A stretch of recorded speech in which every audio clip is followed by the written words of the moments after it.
Hello students and welcome back to a new lecture. और आज हम देखेंगे कि एसिड्स क्या होते हैं। आज हम इनके बारे में थोड़ा डिटेल से पढ़ेंगे। तो सबसे पहले स्टार्ट करते हैं एसिड की एक अच्छी सी डेफिनेशन के साथ कि एसिड हमारे होते क्या हैं। तो देखो, एसिड एक टाइप का ऐसा सब्सटेंस होता है, एसिड एक ऐसा सब्सटेंस होता है जिससे आप जब भी वाटर में यानी कि पानी में जब भी मिलाते हो तो वो हाइड्रोजन आयंस प्रोड्यूस करता है। ठीक है, हाइड्रोजन आयंस क्या होते हैं? देखो, हमने 9th क्लास में पढ़ रखा है कि जो हाइड्रोजन है, ठीक, जो हमारे हाइड्रोजन है उसके पास एक इलेक्ट्रॉन और एक प्रोटॉन होता है, ठीक, और न्यूट्रॉन नहीं होते हैं इसके पास। तो हाइड्रोजन का आयन कब बनेगा? जब ये इलेक्ट्रॉन चला जाएगा तो H पॉजिटिव हमारा हाइड्रोजन का आयन हो गया। तो एसिड वो सब्सटेंस होते हैं जो हाइड्रोजन आयंस को प्रोड्यूस कर सकते हैं। अच्छा, हाइड्रोजन आयन को हम प्रोटॉन्स भी बोलते हैं, हाइड्रोजन आयन को हम प्रोटॉन्स भी बोलते हैं। क्यों? क्योंकि अगर ये हाइड्रोजन है, नॉर्मल हाइड्रोजन है, अगर ये अपना एक इलेक्ट्रॉन लूज कर दे तो इसके पास कितने इलेक्ट्रॉन बचेंगे? 0 इलेक्ट्रॉन।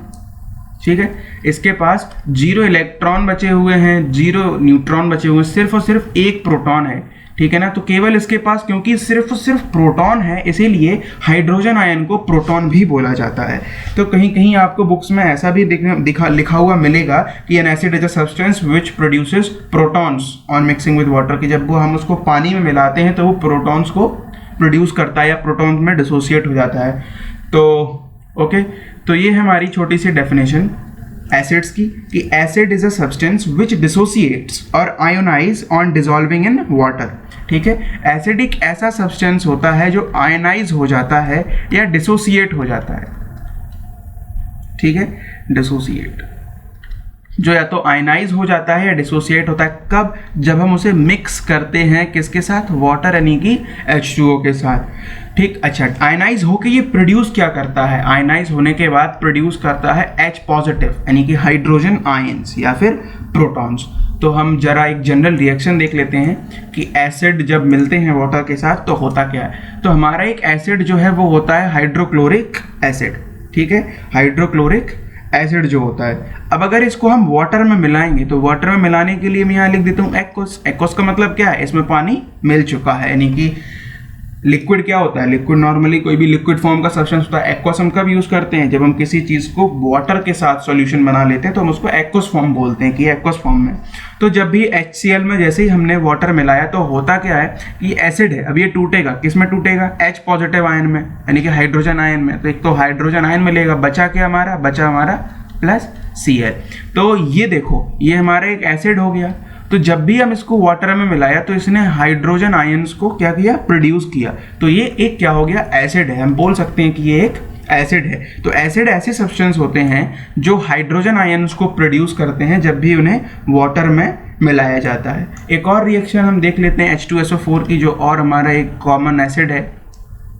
तो जब H2SO4 को एक्वस सॉल्यूशन में डाला जाता है, जब पानी के साथ मिक्स किया जाता है, तो ये निकालता है आपके 2H पॉजिटिव आयंस और साथ में SO4-2। ठीक है ना, हाइड्रोजन के 2 आयंस और SO4 भी निकाल देता है। अच्छा, अब ये जो H पॉजिटिव होते हैं, ये जो H पॉजिटिव आपके निकल जाते हैं, क्योंकि देखो, अगर आप एसिड को पानी में मिक्स कर रहे हो तो आपने एसिड को पानी में मिक्स किया, बट वहाँ पानी रहेगा ना, वाटर भी रहेगा। इस प्रकार से देखो, हम ऐसे बोल सकते हैं, इसको क्या कहने की कोशिश करो, देखो HCl है, इसको आपने H2O में मिक्स किया तो होगा क्या कि ये जो H पॉजिटिव है ये में निकलेगा और एक Cl नेगेटिव निकलेगा। ठीक, ये तो आया किससे? ये इस एसिड से। इस एसिड से ये दोनों डिसोसिएट हो गए, बट अभी भी हमारे पास ये H2O है। तो होता क्या है कि ये जो हमारा H पॉजिटिव है ये इसके साथ कंबाइन कर जाता है। ठीक है, H पॉजिटिव जो है वो H2O के साथ हमारा कंबाइन करके पोलर मॉलिक्यूल एक बना लेगा जिसे हम बोलते हैं H3O पॉजिटिव। ठीक है, H3O पॉजिटिव। अच्छा, ये जो H3O पॉजिटिव है हमारा, इसे हमने एक नाम दिया है, इसे हम बोलते हैं हाइड्रोनियम आयन। ठीक है, कौन सा आयन है ये? Hydronium ion. तो ये हमारी थी एसिड्स की बेसिक नॉलेज कि एसिड क्या होते हैं और वाटर में जब वो मिलते हैं तो उनकी रिएक्शन कैसी होती है। तो आपको ये बात याद रखनी है कि acid is a substance which dissociates और ionise on dissolving in water to produce hydrogen ion. यानी कि एसिड जो है वो एक ऐसे सब्सटेंस होते हैं जो डिजॉल्व, जब हम उन्हें डिजॉल्व करते हैं किस में, पानी में, जब हम उनको डिजॉल्व करते हैं तो वो आयनाइज हो जाते हैं, आयनाइज हो जाते हैं और क्या प्रोड्यूस करते हैं, हाइड्रोजन आयंस या फिर प्रोटॉन्स। तो ये थी हमारी बेसिक डेफिनेशन किसकी, एसिड्स की।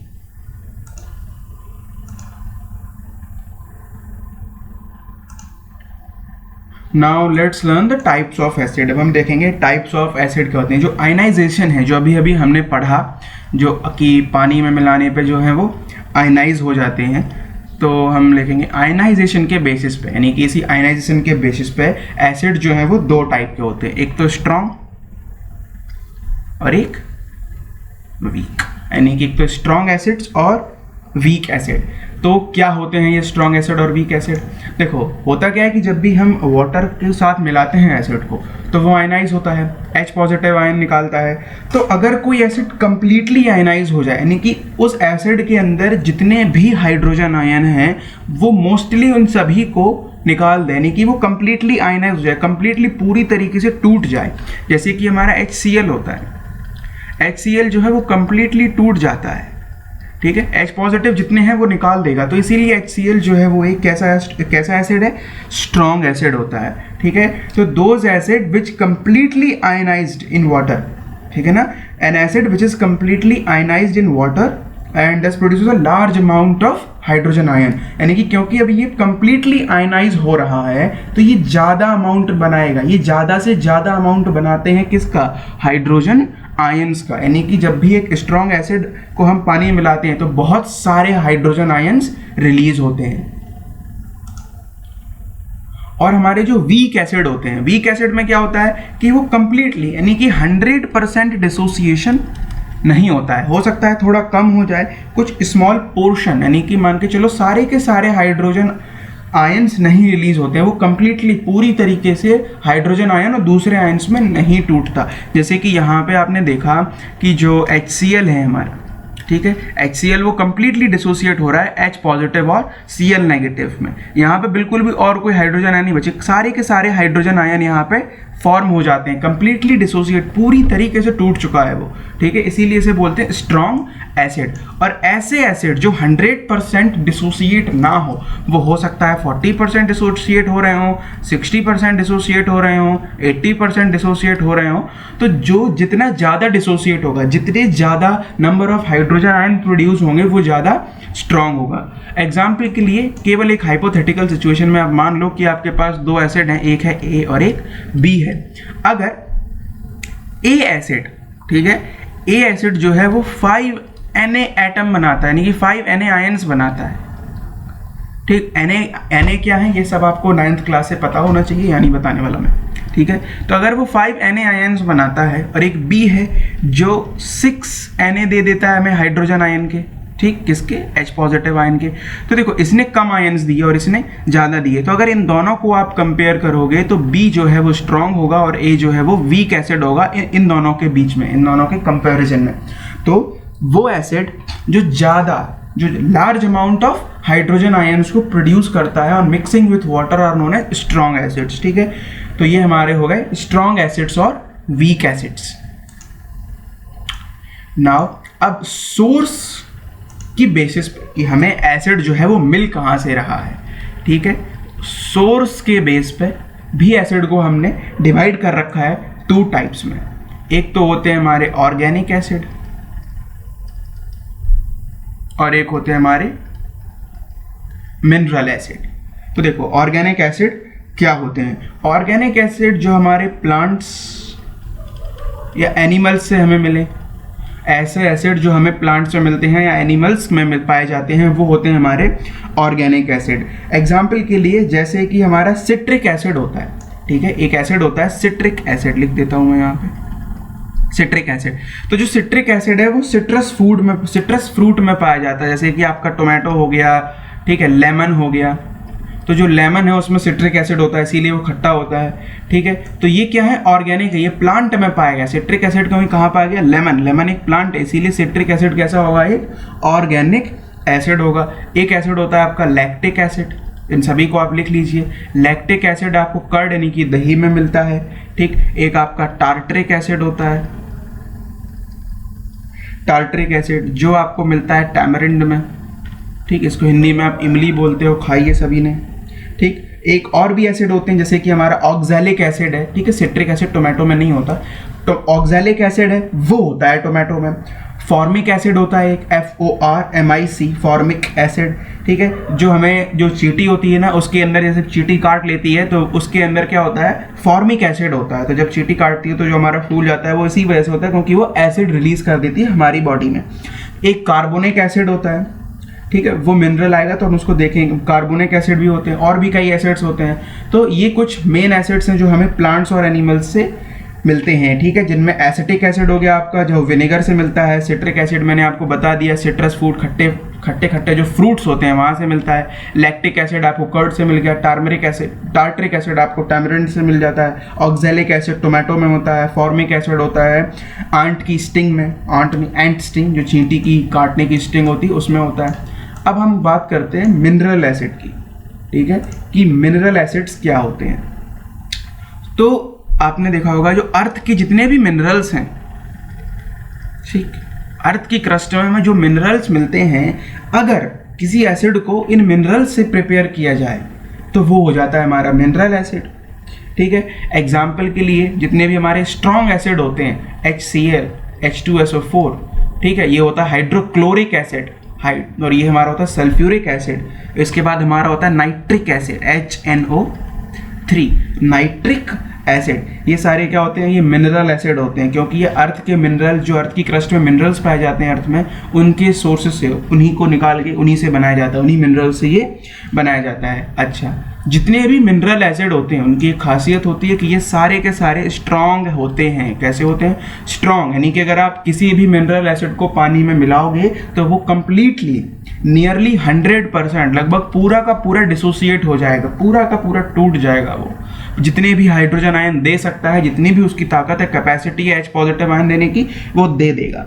एक्सेप्ट केवल एक एसिड होता है, कार्बोनिक एसिड, ठीक है। मिनरल एसिड जो मिनरल एसिड, एक मिनरल एसिड ऐसा होता है, देखो कार्बोनिक एसिड एक मिनरल एसिड ही है, जो हमारा कार्बोनिक एसिड है वो मिनरल एसिड ही है, बट फिर भी मिनरल एसिड होने के बावजूद भी वो एक वीक एसिड होता है, ठीक है। एक ये एक्सेप्शन है कि इकलौता एक कार्बोनिक एसिड ऐसा एसिड मिनरल एसिड है जो मिनरल एसिड होने के बावजूद भी कैसा होता है, वीक होता है। और जितने भी ऑर्गेनिक एसिड होते हैं, जितने भी ऑर्गेनिक एसिड होते हैं, ये सारे के सारे वीक होते हैं, सभी ऑर्गेनिक एसिड वीक होते हैं, ठीक है, क्योंकि जैसे आपने देखा होगा नींबू वगैरह आप खाते हैं तो सारे वीक होते हैं, अगर वो स्ट्रांग होते तो आप इन सभी चीज़ों को नहीं खा पाते। Okay, so now let's talk about properties of acid, कि एसिड की प्रॉपर्टीज क्या क्या होती हैं। तो सबसे पहले हम कुछ छोटी मोटी बेसिक प्रॉपर्टीज देख लेते हैं कि एसिड का टेस्ट कैसा होता है। तो एसिड का जो टेस्ट होता है वो सावर होता है। कैसा,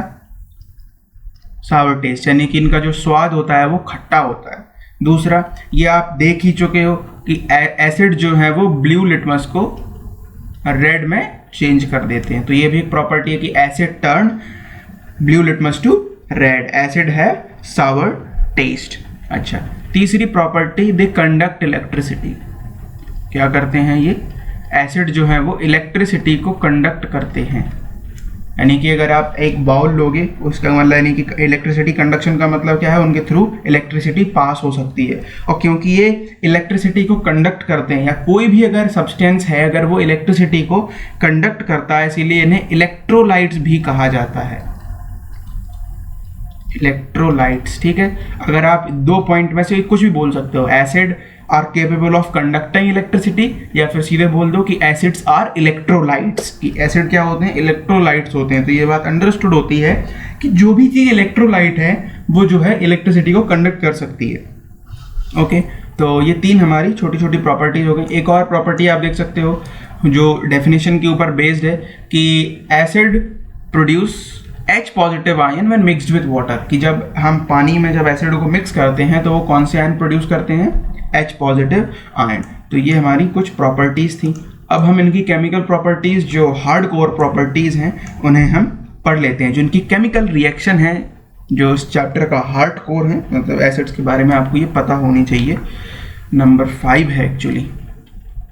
ओके, सो क्या है कि जो एसिड है, ठीक है ना। एसिड मेटल के साथ रिएक्ट करके हाइड्रोजन गैस का फॉर्मेशन करते हैं, यानी कि acid reacts with metal to form hydrogen gas. तो इसको हम ऐसे लिख सकते हैं कि एसिड है एक, वो मेटल के साथ रिएक्ट कर रहा है तो क्या बना रहा है, H2 गैस, हाइड्रोजन गैस, ठीक है। लेकिन इसके साथ साथ एक चीज और बनती है और वो होता है हमारा एक सॉल्ट, ठीक है। यानी कि जब भी हम किसी एसिड को मेटल के साथ रिएक्ट कराते हैं तो हाइड्रोजन गैस तो बनती ही है और साथ में सॉल्ट भी बनता है, ठीक है। देखो ये हमारा है मेन प्रोडक्ट, कौन प्रोडक्ट है, मेन प्रोडक्ट, और ये जो हमारा है इसे हम बोलते हैं साइड प्रोडक्ट, ये अलग से बन रहा है। मेनली हमें ये जो मेन प्रोडक्ट है इसके ऊपर हमें जाना गौर करना पड़ता है और ये जो है कैरेक्टरिस्टिक होता है इस रिएक्शन का, ठीक है। तो इसके हम एक एग्जाम्पल देख लेते हैं। एसिड हम कोई भी ले लेते हैं, इन सभी रिएक्शंस के लिए हम H2SO4 और HCl को लेंगे। तो H2SO4 जो है वो जिंक नाम के एक मेटल से हमने रिएक्शन कराई तो क्या बनेगा, एक तो ZnSO4 और प्लस साथ में H2। ये सब आप देख चुके हो। ये कौन सी रिएक्शन है, ये एक डिस्प्लेसमेंट रिएक्शन है फर्स्ट चैप्टर से। Zn जो है वो H2 को डिस्प्लेस कर रहा है, ठीक है। तो ये इसकी प्रॉपर्टी हो गई कि देखो एक एसिड को हमने जब मेटल से मिलाया तो हाइड्रोजन गैस का फॉर्मेशन होता है और साथ में एक सॉल्ट बनता है, ओके। तो ये थी हमारी क्या, एक प्रॉपर्टी एसिड की। अगर हम HCl के साथ भी इसको करा के देखें, ठीक है, किसके साथ, सोडियम ले लेते हैं एक मेटल, ठीक है। तो ये क्या बन जाएगा, NaCl प्लस H2, ठीक है। कि जब हमारी हाइड्रोजन क्लोराइड या हाइड्रोक्लोरिक एसिड की रिएक्शन सोडियम मेटल के साथ हुई तो NaCl बना और H2 गैस बनी। रिएक्शन बैलेंस्ड नहीं है, आप लोग कर सकते हैं, मुझे उम्मीद है, ठीक है।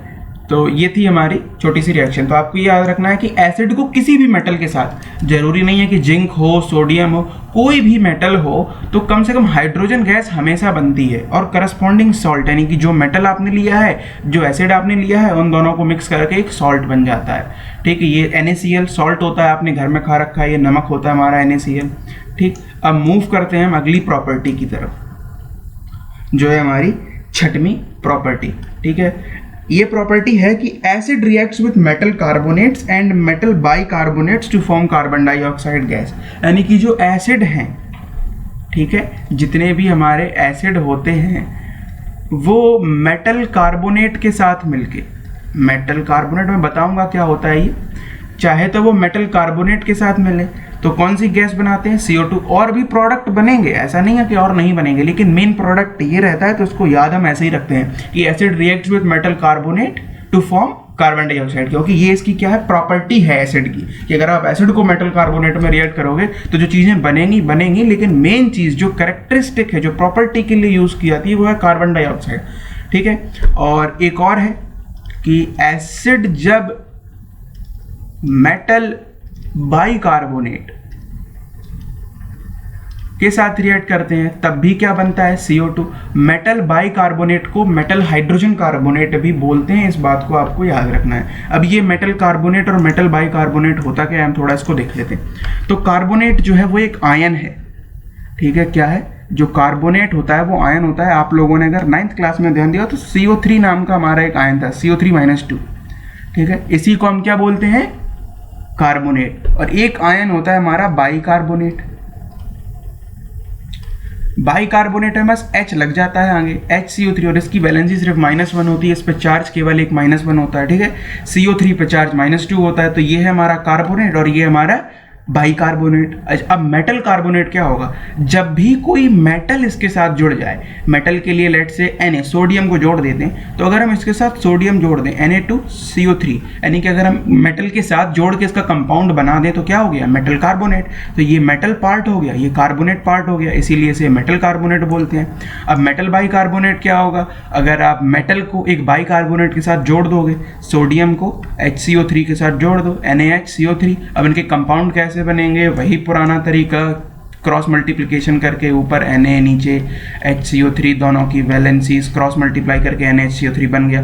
तो ये क्या है, ये एक मेटल बाइकार्बोनेट है, ठीक है। तो ये हो गया हमारा छोटा सा इंट्रोडक्शन कि मेटल कार्बोनेट्स और मेटल बाइकार्बोनेट्स क्या होते हैं। अब इनकी जो रिएक्शन है कि एसिड जो है मेटल, चाहे वो मेटल कार्बोनेट के साथ रिएक्ट करें और चाहे मेटल बाइकार्बोनेट्स के साथ रिएक्ट करें, मेन प्रोडक्ट वो है एक ही बनता है और वो है हमारा CO2। क्यों?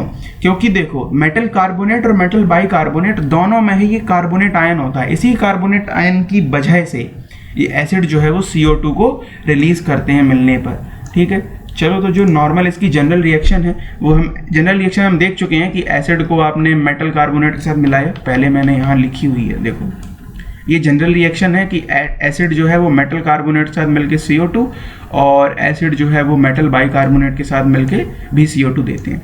अब हम कुछ एग्जांपल्स देख लेते हैं। तो एग्जांपल के लिए हम एसिड ले लेते हैं अपना HCl, ठीक है, और एक बार हम मेटल कार्बोनेट के साथ कराएंगे। तो मेटल कार्बोनेट है हमारा Na2CO3, ठीक है। तो देखो बनेगा क्या, इन दोनों में बनेगा क्या। सबसे पहले तो कार्बन डाइऑक्साइड एक मेन है, बनती ही है, ठीक है। साथ में बनता है हमारा एक सॉल्ट और वाटर बनेगा तो हम H2O लिख सकते हैं। अब एक सॉल्ट और बनेगा, अब वो सॉल्ट कौन सा होगा, देखो Na है हमारे पास और एक Cl है, तो सॉल्ट हमारा बनेगा NaCl, ठीक। अब हम अगली रिएक्शन देख लेते हैं मेटल बाइकार्बोनेट के साथ। HCl जो है अगर मेटल बाइकार्बोनेट के साथ रिएक्ट करता है तब भी रिएक्शन बिल्कुल सेम होगी, क्योंकि जो एसिड है वो सेम है, तो रिएक्शन इस तरह, रिएक्शन का जो ये वाला हिस्सा होगा वो बिल्कुल ही सेम होगा, ठीक। बैलेंस अभी भी नहीं है तो आप इनको बैलेंस कर सकते हैं, इतनी तो आना चाहिए आपको, ठीक। और एक हम देख लेते हैं H2SO4 के साथ। अगर आप H2SO4 के साथ मेटल कार्बोनेट, लेटस से कि आप जिंक कार्बोनेट ZnCO3 के साथ आप रिएक्ट कराते हो, ठीक है, जिंक कार्बोनेट के साथ, तो सबसे पहले तो आपकी कार्बन डाइऑक्साइड गैस रिलीज होगी CO2, और साथ में वाटर बनेगा H2O, और साथ में एक सॉल्ट बनेगा जो होगा जिंक सल्फेट। ये जो जिंक रहा ये सल्फेट रहा, ठीक है। तो यहाँ से हमारा जिंक सल्फेट बन गया। कार्बन डाइऑक्साइड और वाटर हर जगह बनते हैं, मतलब जब भी एसिड किसी भी मेटल कार्बोनेट के साथ या मेटल बाइकार्बोनेट के साथ रिएक्ट करेगा तो जो है हमारे कार्बन डाइऑक्साइड और वाटर तो बनते ही बनते हैं, और साथ में एक सॉल्ट भी बनता है। एक क्विक नोट जो साइड बार में मैं आपको देना चाहूंगा कि एक कैल्शियम कार्बोनेट होता है, ठीक है। तो ये कैल्शियम कार्बोनेट कहाँ कहाँ पाया जाता है, आप ये चीज लिख लो। तो वो होता है लाइमस्टोन, ठीक, मार्बल, कॉमिक्स वाला मार्बल नहीं, पत्थर वाला मार्बल है, चॉक और एगशेल, ठीक। ये भी जितनी चीजें हैं, चॉक यानी कि हमारी जो चॉक होती है, आप सभी को पता है। लाइमस्टोन एक पत्थर होता है, मार्बल जो आपके घरों में बिछाई जाती है, एग शेल जो अंडे की सबसे बाहर की जो शेल होती है, ठीक है, वो सब कैल्शियम कार्बोनेट से, सॉरी, उन सभी में कैल्शियम कार्बोनेट होता है, उस सभी कैल्शियम कार्बोनेट की बनी हुई होती हैं, ठीक है। जो चॉक है, लाइमस्टोन है, मार्बल है, एगशेल है, ये किसकी बनी हुई है, कैल्शियम कार्बोनेट की। ये बात आपको याद रखनी है, क्वेश्चंस में इससे बेस्ड क्वेश्चन आ जाते हैं। चलिए अगली रिएक्शन जो हमारी 7th रिएक्शन है उस पर मूव करते हैं। तो ये है कि एसिड रिएक्ट्स विद बेस, यानी कि जितने भी हमारे एसिड हैं वो बेस के साथ रिएक्ट करते हैं, क्या बनाने के लिए, सॉल्ट एंड वाटर।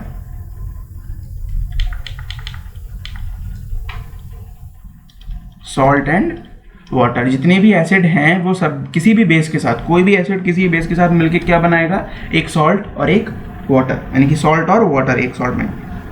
अच्छा, इस रिएक्शन को, यानी कि the reaction between acid and base is known as neutralisation reaction. इस रिएक्शन को हम न्यूट्रलाइजेशन रिएक्शन भी बोलते हैं।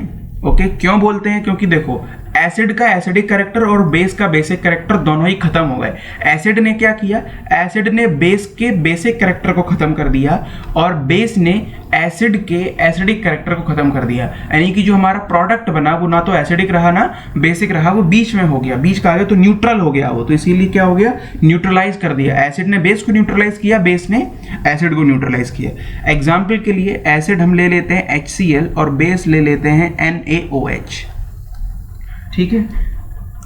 HCl होता है हमारा हाइड्रोक्लोरिक एसिड, NaOH होता है हमारा सोडियम हाइड्रोक्साइड। देखो ये हमारा सोडियम रहा और ये हमारा हाइड्रोक्साइड आयन, ये हाइड्रोजन और ये क्लोराइड, तो इसे हाइड्रोजन क्लोराइड भी बोल सकते हो या फिर हाइड्रोक्लोरिक एसिड जिसका कॉमन नेम है वो हम बोलते हैं। अच्छा, NaOH का जो कॉमन नेम है वो होता है कास्टिक सोडा, इसको आप याद रखना, कास्टिक सोडा, ये आपको याद रखना है कि कास्टिक सोडा जो है वो इसका कॉमन नेम होता है, जैसे इसे हम हाइड्रोक्लोरिक एसिड बोलते हैं तो इसे हम कास्टिक सोडा बुला सकते हैं। अच्छा, तो इसकी रिएक्शन क्या होगी? तो देखो सॉल्ट बनेगा और वाटर बनेगा, तो सॉल्ट आप बता ही सकते हो कौन सा सॉल्ट बनेगा, ये वाला सॉल्ट बन जाएगा, ये दोनों आपस में मिल जाएंगे NaCl, तो हमारा NaCl सॉल्ट बन जाएगा, प्लस OH और H मिलकर हमारा H2O बना लेंगे, तो ये हमारी रिएक्शन क्या हो गई? न्यूट्रलाइज हो गई। अब हम आगे बढ़ते हैं, एक और रिएक्शन ले लेते हैं। HCl की जगह दूसरा एसिड H2SO4 प्लस एक दूसरा बेस KOH, KOH को हम बोलते हैं पोटेशियम हाइड्रोक्साइड। क्या बोलते हैं? पोटेशियम हाइड्रोक्साइड, क्योंकि K क्या होता है? पोटेशियम, OH आपका हाइड्रोक्साइड, तो इसका एक सॉल्ट बनेगा। सॉल्ट क्या बन जाएगा? K2SO4, और ये क्या बन जाएगा? H2O। ठीक, बैलेंस आप कर सकते हैं बाद में, तो हमारा H2O बनता है और K2SO4 बनता है, तो ये हमारी हो गई रिएक्शन। ठीक, इस रिएक्शन को याद रखना कि न्यूट्रलाइजेशन रिएक्शन कहा जाता है, क्योंकि एसिड और बेस एक दूसरे को न्यूट्रलाइज कर देते हैं। अगली प्रॉपर्टी, 8th प्रॉपर्टी है शायद, अगली प्रॉपर्टी है कि acid reacts with metal oxide to form salt and water. कि जो एसिड हैं वो मेटल ऑक्साइड के साथ रिएक्ट करके क्या बना लेते हैं? सॉल्ट एंड वाटर, यानी कि सॉल्ट प्लस वाटर एक्चुअली। ठीक, तो सॉल्ट एसिड जो है मेटल ऑक्साइड। अब मेटल ऑक्साइड क्या होता है? देखो, ऑक्साइड आपको पता है ऑक्सीजन है, तो ऑक्सीजन अगर मेटल के साथ, किसी भी मेटल के साथ अटैच्ड है तो वो मेटल ऑक्साइड। ऐसे आपका कॉपर एक मेटल है और कॉपर के साथ ऑक्सीजन है, तो कॉपर ऑक्साइड आपकी क्या हो गई? एक मेटल ऑक्साइड। जैसे कार्बोनेट जब मेटल के साथ अटैच तो मेटल कार्बोनेट, ऐसे ही ऑक्सीजन इसके साथ अटैच है मेटल के साथ तो मेटल ऑक्साइड। एक रिएक्शन एग्जांपल में देख लेते हैं, हम HCl को लेते हैं मेटल ऑक्साइड के लिए, यही अपना कॉपर ऑक्साइड Cu।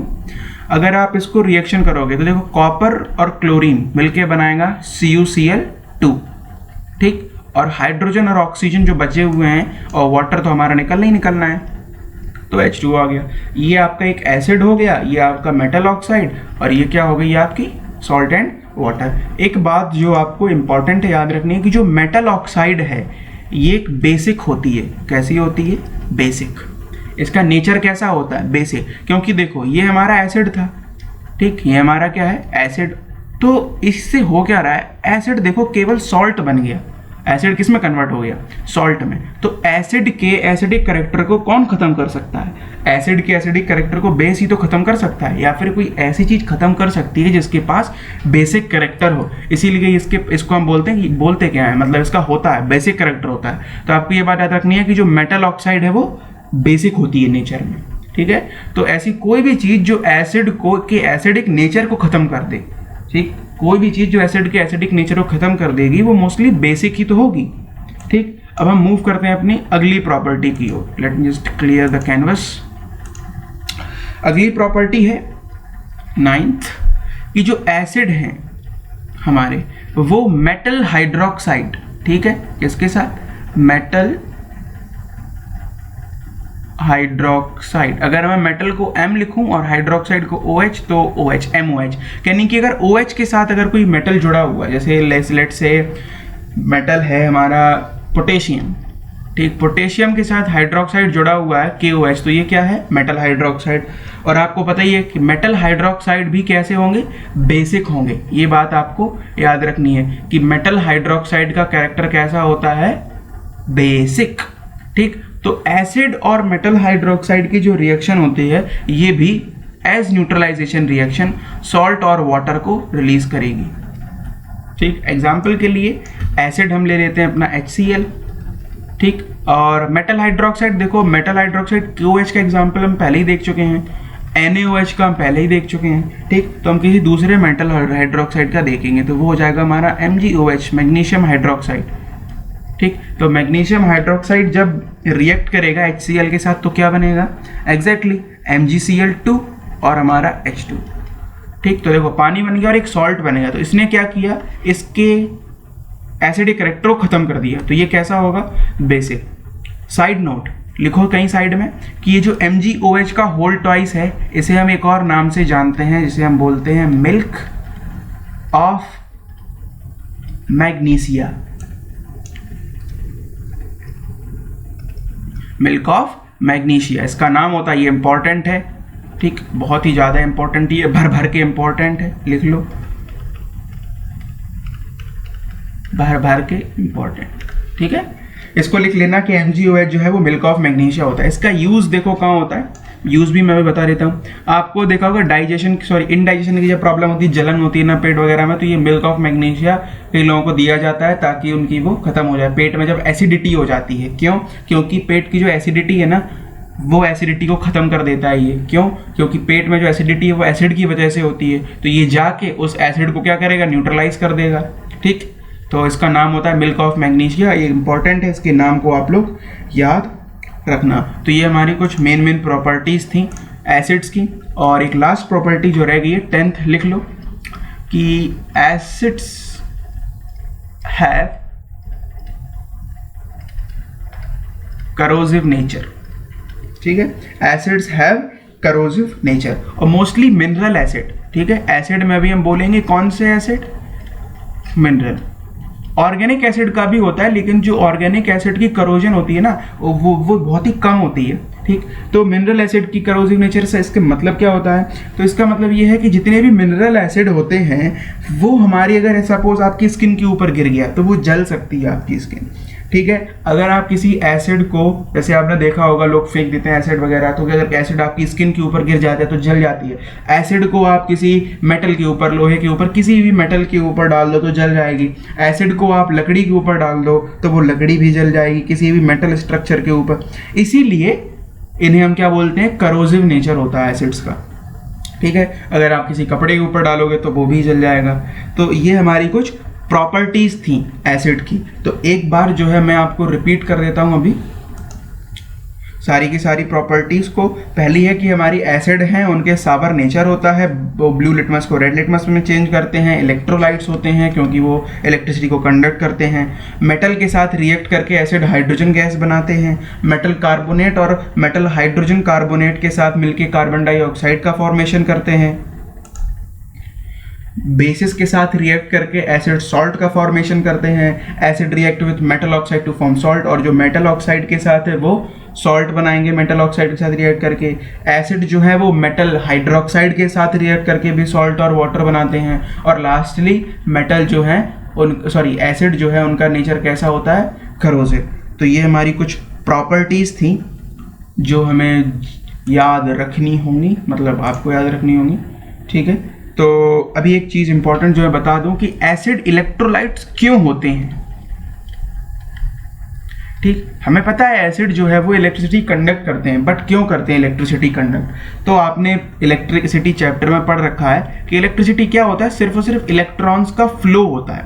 किसका फ्लो होता है? इलेक्ट्रॉन्स का फ्लो। एक जगह से दूसरी जगह तक इलेक्ट्रॉन वगैरह ट्रांसफर कर रहे हैं। तो मैं आपको बता दूं कि ऐसी कोई भी लिक्विड, अगर किसी भी लिक्विड के अंदर आयंस हैं, क्या है, किसी भी लिक्विड फॉर्म में सॉल्यूशन में अगर आयंस हैं तो वो सॉल्यूशन क्या करेगा, इलेक्ट्रिसिटी को कंडक्ट करेगा। ठीक है, जैसे कि नॉर्मली जो आपका टैप वाटर होता है, नल का पानी, वो इलेक्ट्रिसिटी कंडक्ट कर देता है क्योंकि उसमें कुछ मिनरल्स वगैरह मिले हुए होते हैं। लेकिन अगर आप प्योर वाटर लोगे जो एकदम प्योर H2O हो, H2O के अलावा उसमें कोई इम्प्योरिटी ना हो, कुछ भी मिक्स ना हो, तो आप पाएंगे कि जो H2O है, प्योर वाटर, वो इलेक्ट्रिसिटी कंडक्ट नहीं करता है। ठीक, pure water is not a electrolyte. जो आपका टैप वाटर, नलके का जो पानी आता है, उसमें बहुत सारे मिनरल्स पहले से मिक्स होते हैं, इसीलिए वो क्या होता है, इसीलिए उसमें इलेक्ट्रिसिटी कंडक्ट हो जाती है। तो एसिड्स में आपने देखा है कि जैसे ही हम एसिड्स में वाटर को मिलाते हैं, एसिड में क्या होता है, H पॉजिटिव आयन रिलीज करते हैं और साथ में Cl आयन। तो ये H पॉजिटिव आयन की प्रेजेंस की वजह से, ये आयंस हो गए ना, तो इन्हीं आयंस की प्रेजेंस की वजह से एसिड जो है वो इलेक्ट्रिसिटी को कंडक्ट कर पाते हैं। ठीक है, और एक इंपॉर्टेंट चीज कि एसिड क्यों होते हैं। ठीक है, एसिड ये जो अपनी सारी प्रॉपर्टी शो की, ये आखिर उन्होंने क्यों की। ठीक है ना, आखिरकार एसिड इस तरीके का बिहेव क्यों करते हैं, तो उसका एक ही रीजन होता है, वो होता है H पॉजिटिव आयन। ठीक, एसिड इसलिए हैं क्योंकि वो वाटर में जब उन्हें मिलाया जाता है तब वो आयनाइज हो जाते हैं और क्या प्रोड्यूस करते हैं, H पॉजिटिव आयन। ठीक है, तो अगर आप सपोज करो कि अगर आपके पास एक 100% प्योर एसिड है, ठीक, या फिर आपके पास कोई एसिड है जो आपने गैस के फॉर्म में कन्वर्ट कर लिया, तो ये जो गैसियस फॉर्म वाला एसिड होगा ये अपनी एक भी प्रॉपर्टीज को शो नहीं करेगा। ठीक, जैसे हमारे ऐसे लिटमस पेपर को चेंज कर देते हैं तो इस लिटमस के ऊपर भी कोई इफेक्ट नहीं होगा, उस फिनेप्थलीन के ऊपर भी कोई इफेक्ट नहीं होगा उसका। ठीक है, तो और सिमिलरली बेसिस के साथ भी होता है, वो हम बाद में देखेंगे। बट एसिड अपना जो कैरेक्टर है वो इसीलिए शो करते हैं क्योंकि वो H पॉजिटिव आयन रिलीज कर देते हैं। अगर ये आयन रिलीज ना हो पाए, अगर ये पानी में वो मिलकर डिसोसिएट ना हो पाए तो एसिड अपनी एक भी प्रॉपर्टी शो नहीं कर पाएगा। इसीलिए हम जो भी एसिड लेते हैं ना वो 100% प्योर एसिड नहीं होता है, उसमें कुछ ना कुछ वाटर मिला रहता है। जो भी हम एसिड यूज़ करते हैं उसमें थोड़ा बहुत परसेंटेज पानी का होगा, जैसे सपोज करो 90% एसिड हो गया, 10% वाटर हो गया, या फिर 8% मान के चलो और इसको 92% वाटर हो गया। ठीक, 50% एसिड 50% पानी हो गया, तो ऐसे भी होता है। लेकिन हम प्योर एसिड का यूज नहीं करते हैं, क्यों? क्योंकि जब तक H पॉजिटिव आयन नहीं मिलेंगे, जब तक एसिड में से वो H पॉजिटिव आयन रिलीज नहीं होंगे, तब तक एसिड अपनी प्रॉपर्टी को शो नहीं करेगा। इसके लिए आपके में एक वो एक्सपेरिमेंट भी है कि हम एसिड को पहले जो गैसियस फॉर्म में लेते हैं और फिर उसमें लिटमस पेपर लगाते हैं, तो वो लिटमस पेपर के ऊपर उसका कोई भी इफेक्ट नहीं होता है। तो ये बात आपको 100% बिल्कुल 100% याद रखनी है कि जब तक एसिड को वाटर नहीं मिलेगा तब तक एसिड अपना एसिडिक कैरेक्टर नहीं दिखा पाएगा। यानी कि एसिड में चाहे फिर वो 1% पानी ही क्यों ना हो, बट वो होना चाहिए। ठीक है, अपनी प्रॉपर्टीज को शो करने के लिए एसिड को वाटर की जरूरत होती है। क्यों? क्योंकि जब वो वाटर के साथ मिलेगा तो वो H पॉजिटिव आयन को रिलीज करेगा। और जितनी भी रिएक्शन होती हैं, ठीक है, अभी आपने ऊपर से देखी हैं, जब आप हायर क्लासेस में आओगे तो आप उन रिएक्शन का मैकेनिज्म पढ़ोगे कि रिएक्शन किस टाइप से होती हैं, कौन पहले कहाँ जाके किससे मिलता है, तब वो रिएक्शन होती है। ठीक है, तो रिएक्शन मैकेनिज्म में जब आप देखोगे तो इस हाइड्रोजन आयन का, ये जो H पॉजिटिव आयन है, इसका बहुत ही इंपॉर्टेंट रोल होता है। इसी की वजह से जितने भी आपकी रिएक्शन से वो होती हैं। तो आपको ये बात फिर से एक बार रिपीट कर रहा हूँ, मैं मालूम है मुझे, लेकिन याद रखनी है कि एसिड्स जो हैं वाटर की प्रेजेंस में ही अपनी प्रॉपर्टीज को शो करते हैं। अगर आप एसिड को गैसियस फॉर्म में चेंज कर दो फॉर एग्जांपल के लिए, तो पानी तो मिलेगा नहीं उसे, तो वो अपनी बिल्कुल भी प्रॉपर्टीज शो नहीं करेगा। लास्टली कुछ यूजेस हैं। ठीक है, यूजेस ऑफ मिनरल एसिड, कि मिनरल एसिड के जो है यूज़ क्या क्या होते हैं, कहाँ कहाँ यूज़ किया जाता है। तो एग्जांपल के लिए सबसे पहले हम देखते हैं H2SO4। जो सल्फ्यूरिक एसिड होता है ना, वो बहुत ही जगह मैन्युफैक्चरिंग इंडस्ट्री में बहुत यूज़ होता है, जैसे फर्टिलाइज़र बनाने में, ठीक है, पेंट बनाने में, डाई बनाने में, जो डाई वगैरह बनती है हमारी, ठीक है, और केमिकल्स, दूसरे जो केमिकल्स हैं उन्हें बनाने में भी H2SO4 का यूज़ होता है। अगला एसिड हम ले लेते हैं नाइट्रिक एसिड। नाइट्रिक एसिड जिसका फुल मतलब फॉर्मूला होता है HNO3। ठीक है, इसका यूज़ कहाँ होता है? जब आपने एक चीज़ देखी है, TNT के बारे में आपने सुना होगा, एक्सप्लोजिव होता है ये, कई लोगों ने सुना होगा इसके बारे में, TNT, तो वहाँ ये इसका यूज़ होता है उसको बनाने में। ठीक, फर्टिलाइजर्स को बनाने में भी इसका यूज़ होता है। ठीक, डाइज जो हमारी होती हैं, डाइज बनाने में भी इसका यूज़ होता है। प्लास्टिक बनाने में यूज़ होता है इसका। ठीक, और एक हमारा मिनरल एसिड जो है मेन, उसके भी यूजेस देख लेते हैं, वो बुरा मान जाएगा, हाइड्रोक्लोरिक एसिड HCl। ठीक है, तो जो स्टील ऑब्जेक्ट्स वगैरह होते हैं, ठीक, जैसे हमारा कोई भी स्टील का ऑब्जेक्ट होता है ना, उसके ऊपर एक ऑक्साइड की फिल्म चढ़ी रहती है, तो उसे हटाने के लिए इसका यूज़ किया जाता है। तो ये थे हमारे यूजेस ऑफ मिनरल एसिड। तो अब हम मूव करते हैं अपने लेक्चर के आखिरी टॉपिक की ओर कि कंसंट्रेटेड और डाइल्यूट एसिड क्या होते हैं। ठीक, कंसंट्रेटेड और डाइल्यूट एसिड क्या होते हैं। ठीक है, तो हम पहले ओके ठीक, हेलो पैन ऐसा है। देखो, तो कंसंट्रेटेड एसिड वो एसिड होते हैं जिनमें कम से कम वाटर प्रेजेंट हो, यानी कि ऐसे एसिड जिनमें कम से कम वाटर प्रेजेंट हो। जैसे सपोज करो आपके पास कोई एक एसिड है जिसमें 99% एसिड है और 1% ही वाटर है, तो ये क्या है, कंसंट्रेटेड है। इसमें मतलब कंसंट्रेटेड का मतलब ये हो गया कि जो एसिड की मात्रा है वो पानी की मात्रा से ज़्यादा है। अब पानी की मात्रा क्यों, क्योंकि हम पहली बातचीत कर चुके हैं कि एसिड जो है बिना वाटर के अपनी प्रॉपर्टीज शो नहीं करते, तो एसिड की प्रॉपर्टीज़ के लिए हमें मिनिमम 1% वाटर तो चाहिए ही चाहिए है। मतलब 0 पॉइंट भी हो सकता है लेकिन मिनिमम 1 तो रखेंगे ही, ठीक, एग्जाम्पल के लिए। और सपोज कर लो ऐसे 80% वाटर है कहीं, ठीक, और 80% एसिड है 20%, तो ये भी थोड़ा ज़्यादा कंसनट्रेटेड है, ठीक। तो ये क्या है, कंसनट्रेटेड एसिड है। तो कंसनट्रेटेड का मतलब ये होता है कि ज़्यादा से ज़्यादा एसिड हो और कम से कम वाटर हो। तो इसकी डेफिनेशन आप लिख सकते हो, concentrated acid is one which have the minimum possible amount of water, कि जितना कम से कम हो सके, जितना कम से कम हो सके उतना पानी हो, बस जितना जरूरी है उतना हो, कम से कम हो, यानी ये बहुत भरा हुआ है। तो वो हो गया हमारा कंसंट्रेटेड एसिड। तो अब डाइल्यूट क्या होता है, तो डाइल्यूट एसिड वो एसिड होते हैं जिनमें पानी की जो मात्रा होती है वो थोड़ी ज़्यादा होती है, वाटर ज़्यादा हो। जैसे ये 80% वाला केस है, इसे हम इसके कंपैरिजन में डाइल्यूट मान सकते हैं कि ये ज़्यादा कंसंट्रेटेड है, ये कम है, तो ये कंसंट्रेट हो गया, इसे हम डाइल्यूट मान लिया, ठीक। और एग्जाम्पल के लिए हम देखें तो सपोज करो आपके पास कोई एसिड है जो 50% एसिड है 50% वाटर है, तो ये भी क्या होगा, डाइल्यूटेड होगा, ठीक। और जैसे सपोज कर लो ऐसा एसिड है जिसमें 80% आपके पास वाटर है और 20% क्या है, एसिड है, तो इसमें क्या है, पानी की मात्रा 80% है, यानी कि ज़्यादा है। परसेंटेज का मतलब ये है कि जितना भी आपके पास सॉल्यूशन है उसमें 80% हिस्सा उसका पानी है और 20% एसिड है। एग्जाम्पल के लिए अगर आपके पास सपोज कर लो कि 1 लीटर है कोई एसिड, 1 लीटर आपके पास HCl है, तो 80% का मतलब हो जाएगा कि 800 ml पानी हो उसमें और केवल 200 ml HCl हो, ठीक। और भी कम होता है कि सपोज करो आपके पास 95% वाटर है उसमें और बचा 5% क्या है, एसिड, तो ये हमारा डाइल्यूट एसिड हो गया, ठीक। तो याद रखना है कि कंसंट्रेटेड एसिड क्या होते हैं, जिनमें minimum possible amount of water present हो, ठीक। और डाइल्यूट एसिड क्या होते हैं, जिनमें वाटर की कैपेसिटी, वाटर का अमाउंट थोड़ा ज़्यादा हो। अच्छा, अब एक क्वेश्चन आता है कि आपको एसिड को डाइल्यूट कैसे करना चाहिए। सपोज करो मैंने आपको कंसंट्रेटेड एकदम 100% एसिड दे दिया, ठीक है, आपको मैंने 100% एसिड दे दिया और कहा कि इसे डाइल्यूट करो। क्या करो, डाइल्यूट करो। डाइल्यूट यानी कि इसमें वाटर की कंसंट्रेट यानी कि पानी मिला दो, मतलब आसान शब्दों में तो ये हुआ ना डाइल्यूट करना। तो देखो आप 2 तरीके से डाइल्यूट कर सकते हो, या तो आप ऐसे सपोज करो ये है बीकर, इसमें हमने पहले से वाटर भरा हुआ है, या तो आप इस वाटर में एसिड को मिलाओ, ठीक, या फिर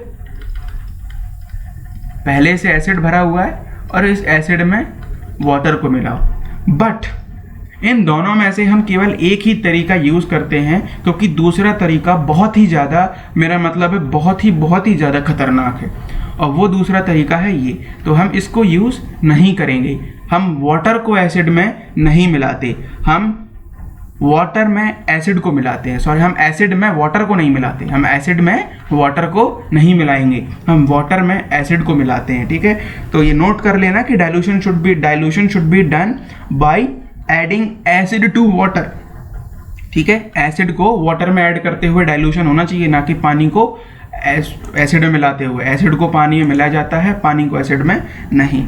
अब ऐसा क्यों? और एक चीज़ और है, स्टिरिंग यानी कि STIRRING, स्टिरिंग यानी कि उसे चलाते रहिए, उसे घोलते रहिए, ठीक है। अब ऐसा क्यों होता है, ऐसा क्यों होता है? तो हम दूसरा केस ले लेते हैं, तो आपको पहला केस भी आराम से समझ में आ जाएगा, ठीक है। पहला ही केस ले लेते हैं। तो देखो ये जो वाटर है हमारा और ऊपर से हमारा एसिड है, तो जब एसिड को हम इसमें डालते हैं तो होता क्या है, ये एक एक्सोथर्मिक रिएक्शन होती है, यानी कि पानी को एसिड में जब आप मिलाते हो तो एक्सोथर्मिक रिएक्शन होगी, और जैसे ही पानी की कोई एक बूंद, एसिड की कोई बूंद एक यहाँ आएगी, तो ये क्या करेगी, बहुत सारी हीट निकालेगी, ठीक, बहुत सारी हीट क्या होगी, निकलेगी। अच्छा, जब वो हीट निकलेगी, बहुत सारी एनर्जी जो है वो निकलती है, तो ये जो वाटर है, ये वाटर क्या करता है, उस एनर्जी को एब्जॉर्ब कर लेगा, उस एनर्जी को एब्जॉर्ब कर लेगा, तो आसानी से क्या होगा, एसिड पानी में मिल जाएगा और आप धीरे धीरे उसको स्टिर करते रहिए, घुमाते रहिए, चलाते रहिए, उसमें अब गिलास की रॉड आती है उसे घुमाते रहते हैं, तो ये आसानी से हो जाता है। लेकिन अगर आप दूसरा तरीका अपनाओ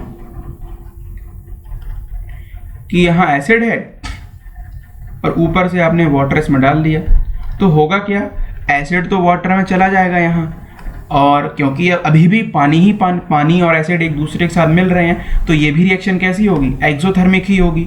तो अभी भी हीट बहुत सारी जनरेट होगी, बट वो हीट अब जाएगी कहाँ, क्योंकि पानी तो थोड़ा सा ही है और एसिड जो है वो हीट को एब्जॉर्ब नहीं करेगा, तो वो हीट वहाँ रह जाएगी।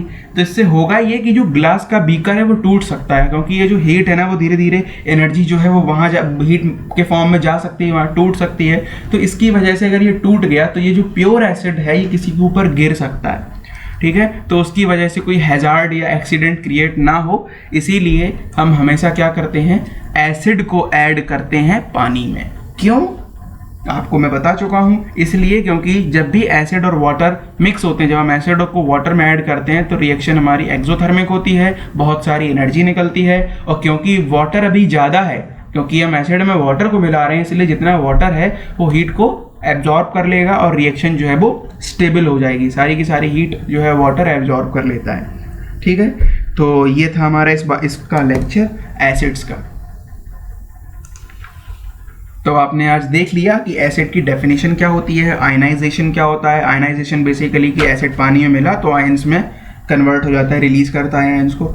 उनकी प्रॉपर्टीज़ क्या क्या होती हैं, केमिकल रिएक्शंस जो हैं वो प्रॉपर्टीज़ में ही आ गई हैं, तो वो भी हम देख चुके हैं। टाइप्स ऑफ एसिड में और यूजेस क्या हैं एसिड्स के, ठीक, तो ये हम सब देख चुके हैं। तो अब हम आपसे मिलेंगे अगले लेक्चर में, जहाँ हम बात करेंगे बेसिस की। और आपसे एक रिक्वेस्ट है कि आप एसिड्स के जितने भी क्वेश्चन हैं एनसीईआरटी बुक में उन्हें सॉल्व करने की कोशिश करें। और thank you and I will see you in the next one.